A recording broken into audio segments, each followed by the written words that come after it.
Grave abuse of discretion daw ang posibleng kaharapin ng Senate Impeachment Court sakaling magpasya itong buksan ang BIR box. Laman ang tax records ni VP Sara ayon kay Senador Ping Lacson. Kung hindi ang korte, sino ang may desisyon sa kahon?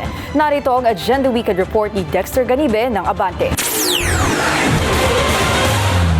Napagpasyahan na ng mga senator judges na dumalo sa All Senators Caucus nitong Biyernes ang dapat gawin sa kontrobersyal na green box o ang selyadong BIR box na kasama sa mga isinumite ng House Prosecution sa Impeachment Court.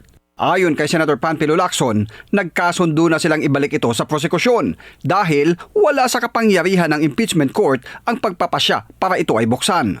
Giit ni Lacson, hindi tungkulin ng Impeachment Court na i-safe keep ang BIR box. Sinusugan naman ni Senate President Win Gatchalian ang sinabi ni Lacson. Ang position ko nung unang pa man, dapat hindi tinanggap yan ng impeachment court dahil nga hindi naman ebidensya yan ng korte, ebidensya yan ng prosecution. At when the time comes, dapat i-offer nila ulit yan, no, at mamarkahan.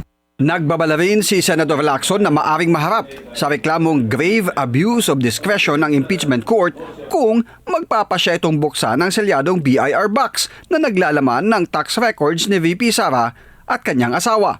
Bagamat may pasya na ang mga senador sa isyu ng BIR box, sinabi ni SP Win na ilalahad na lang ito kapag naisapinal na ang court decision.